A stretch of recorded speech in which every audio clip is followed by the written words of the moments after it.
Next, Facebook's privacy scandal, larger than first reported.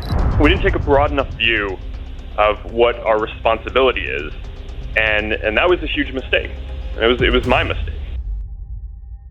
In 2009, Facebook was at a fork in the road. It could stay a private space for friends, or it could chase a global empire. The choice it made, a single, deliberate change to its privacy settings, created the most powerful data-gathering machine in human history.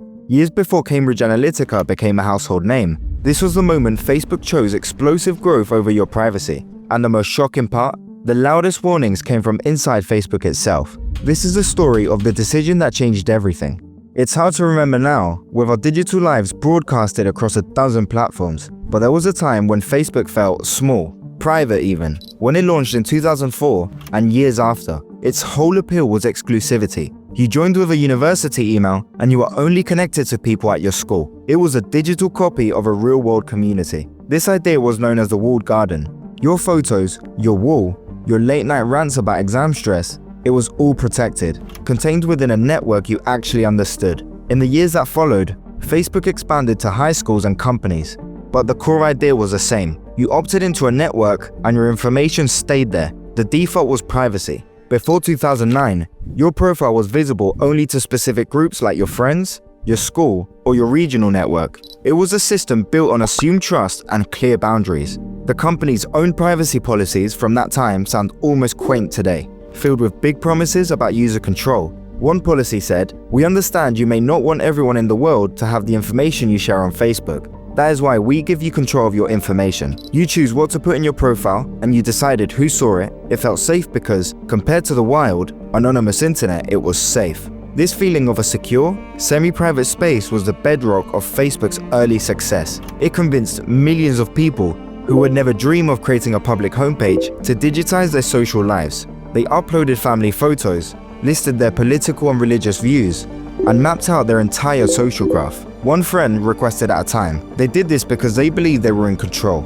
They believed the walls of the garden were strong, but they didn't realize the architect was already drawing up plans to tear those walls down. By 2009, Facebook wasn't just big, it was a phenomenon.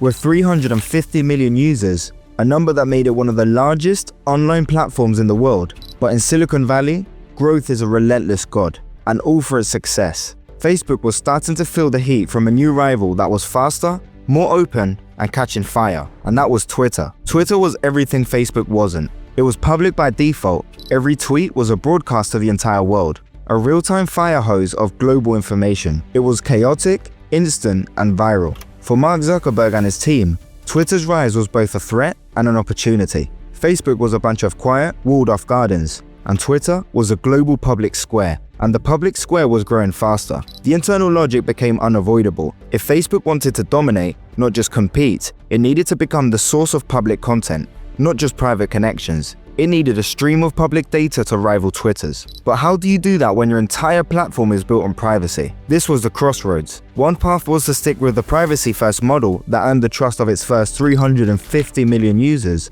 That was the safe, ethical path. It was also the slow one. The other path was to fundamentally rebuild the platform for public sharing, and that path promised explosive growth, deeper engagement, and a decisive win in the war for the internet's future. It meant a total philosophical shift, redefining Facebook from a tool for connecting with friends to a platform for broadcasting to the world. In a now infamous interview, Mark Zuckerberg had already tipped his hand, stating a goal to get people through this really big hurdle of getting people to want to put up their full name, a real picture, and a mobile phone number, and the other personal info online. That hurdle wasn't a technical problem, it was a human one. It was our natural, intuitive desire for privacy. And in 2009, Facebook decided it was time to bulldoze that hurdle.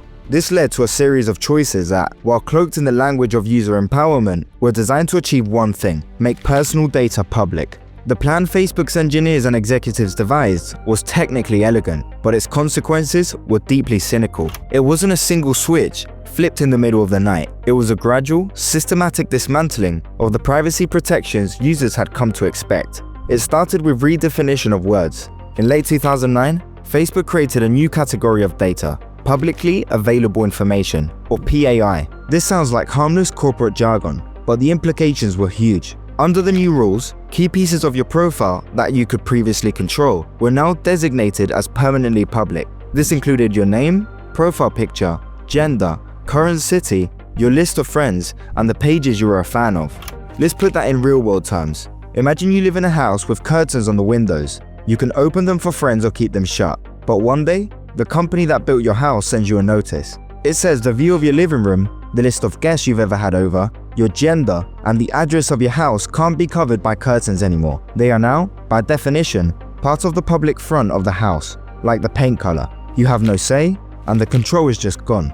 This wasn't an accident. Facebook's own statements admitted that information used to be able to hide, like your gender and city, was now part of this public bundle. Suddenly, your friends list, a deeply personal map of your social, professional, and romantic life, were exposed. The option to restrict who saw it was completely removed from the privacy settings page. This move flew in the face of promises Facebook had made just months earlier. In August 2009, following a review by Canada's Privacy Commissioner, Facebook publicly announced plans to give people even greater control over their information. Yet behind the scenes, they were building the exact opposite, a system that reduced user control over their most basic data. It was a classic bait and switch. Publicly, they promised more control, but privately, they were laying the groundwork to take it away. As Facebook geared up for this rollout, alarms started blaring. Not from hackers, but from the very organizations dedicated to protecting digital rights. These weren't whispers. They were loud, public, and frighteningly accurate warnings. The Electronic Frontier Foundation, EFF, was one of the loudest critics. In a blog post titled Facebook's New Privacy Changes, The Good, the Bad, and the Ugly, senior attorney Kevin Bankston laid out the case with chilling precision. He wrote, "These new privacy changes are clearly intended to push Facebook users to publicly share even more information than before. Even worse, the changes will actually reduce the amount of control that users have over their personal data." The EFF saw that while some new features offered tiny bits of control, the overall change was a massive shove towards public exposure. The ACLU was just as alarmed. They pointed out that before the changes, you could have a limited profile with almost nothing visible to the public. After, your profile picture, your city, friends list, and gender were all public information, with no way to hide them from other users. Privacy academic Michael Zimmer didn't mince words, calling the supposed upgrade a privacy downgrade for users. He noted that all of the recommended settings now push towards sharing with everyone. Even regulators who had previously worked with Facebook were completely caught off guard. A report from the Canadian Privacy Commissioner in July 2009 had found Facebook's existing defaults to be reasonable precisely because they defaulted to sharing only with My Networks and Friends. The new changes, which recommended sharing with everyone, completely shredded that understanding. These weren't just differences of opinion. These were experts predicting a massive privacy fiasco, as users would inevitably and inadvertently share more than they mean to. The warnings were specific, technical, and public. So how did Facebook respond? With the soothing, empty language of corporate PR, Elliot Schrage, a Facebook VP, insisted the changes were about giving users more control, stating, "You will have the opportunity to customize even individual pieces of content." Facebook saw the overhaul as a move towards simplicity and empowerment, but the critics saw through the spin. They understood that in the user interface design, the default is king. Whatever a company recommends, the vast majority of people will accept. Facebook knew this, and they were about to use that knowledge to conduct the largest mass manipulation of privacy settings in history. The warnings were logged, and then they were ignored. On December 9th, 2009, the plan went live. It hit the screens of 350 million users, not as some subtle policy update, but as a mandatory, unskippable pop-up.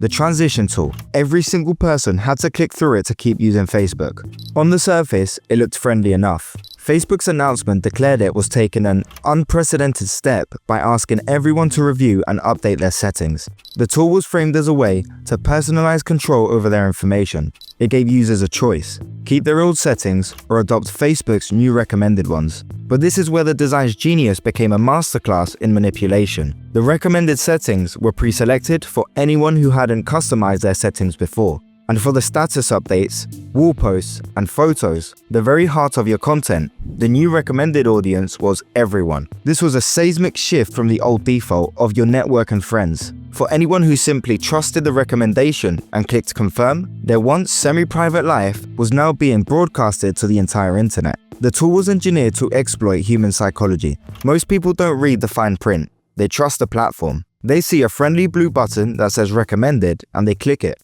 Researchers had already shown that most users stick with default settings, and Facebook was actually counting on it. As the tech site TechCrunch noted, the way Facebook made its recommendations would have a huge impact, and pushing the everyone option could give it a stream of content to rival Twitter. Worse still, the fact that your friends list and city were now publicly available information wasn't clearly disclosed in the tool itself. That bombshell was buried in blog posts and policy fine print, so you could click through thinking that you were just changing who saw your status updates, never realizing that core parts of your identity had just been made permanently public. The chaos was so perfectly ironic. It felt scripted. In the days following the transition, it was widely reported that a loophole in the new, confusing settings had exposed Mark Zuckerberg's own private photos to the public, including pictures with his girlfriend and on a private jet. It was the ultimate demonstration of the very problem critics had warned about. If the man who built the system couldn't navigate its new privacy settings, what chance did 350 million ordinary people have? For Facebook's growth goals, the transition tool was a smashing success. In one move, the company had turned a massive private social network into a public broadcasting platform, generating a torrent of public data to fight Twitter and feed its future ad machine. The walls of the garden were officially torn down, and its inhabitants had been nudged into the public square, whether they realized it or not. If this is making you rethink how your data is really used, take a moment to like this video and subscribe. Every story on this channel breaks down a single decision that changed everything. The immediate aftermath was a storm of confusion and outrage. Users logged into a platform that felt fundamentally broken. The privacy groups who saw this coming were incensed. The Electronic Privacy Information Center, also known as EPIC, filed a formal complaint with the US Federal Trade Commission. It alleged that Facebook had engaged in deceptive trade practices by changing its rules and applying them to the information people had already shared under stricter settings. They argued this violated federal law, citing cases where other companies were fired for doing the exact same thing. Journalists and tech writers sounded the alarm. The LA Times warned users to post with care, rightly predicting most people wouldn't bother to change the new, wide-open defaults. Privacy advocates simply called it an anti-privacy plot. Facebook's defense was to double down on the corporate jargon. They argued that giving users a per-post privacy option was the ultimate form of control. If you didn't want a photo shared with everyone, you could just change the setting for that one photo. But this argument cleverly flipped the entire meaning of privacy. Privacy by default was replaced by public by default. The burden of protection was shifted entirely from the billion-dollar corporation to you. Instead of assuming privacy and choosing to share, you now had to assume everything was public and constantly work to claw back your privacy, one post at a time. For Facebook, the bad press was a small price to pay for the enormous strategic victory. The flood of newly public data was a goldmine. It fueled a powerful search engine within Facebook, and it blunted Twitter's competitive edge by positioning Facebook as a hub for real-time conversation. And most importantly, it created an unimaginably rich dataset for advertisers. But the most dangerous consequence wasn't obvious yet. It was a change to how third-party apps worked. Before, you could block apps from accessing your data, and that option was now completely gone. Under the new system, when your friend used a harmless-looking quiz app, that app could now access your publicly available information, your name, your photo, city, and crucially, your friends list, all without your knowledge or consent. You weren't in control of your data anymore, your friends were. This created a backdoor into the private lives of millions, a vulnerability just waiting for someone to exploit. For years, the true cost of the 2009 decision was an abstract worry for privacy nerds. Then, in March 2018, the bill came due. The world learned the name Cambridge Analytica, and the abstract risk became a global scandal. The story was shocking. A political consulting firm had harvested the data of up to 87 million Facebook users to build psychological profiles for political ads. But for anyone who was paying attention in 2009, the method they used was horrifyingly familiar. The data was gathered with a personality quiz app called This Is Your Digital Life. About 300,000 people downloaded it. But the app didn't just collect their data. It used the very architecture Facebook built in 2009 to also scrape the public info of all of their Facebook friends. This was the ticking time bomb planted in 2009. The decision to make friends lists public and to let apps access their data via a user's friends was the exact mechanism that enabled the mass data harvest. A single person taking a quiz could expose the data of hundreds of friends who had never heard of the app and never gave their consent. The basic information that apps could access like friends lists, likes, or demographic data, were the perfect ingredients for the psychographic profiles Cambridge Analytica was building. The 2009 changes didn't just enable a scandal, they created an environment where a scandal like this was inevitable. By choosing data collection over protection and switching to an opt-out privacy model, Facebook built a system optimized for exploitation. The path from the transition tool to Cambridge Analytica is a straight line. One was the cause, and the other was the effect. The choice to redefine your data as publicly available for the sake of growth was the original sin that made the abuse possible. When Mark Zuckerberg was hauled before Congress in 2018, the questions focused on 2013 and 2014,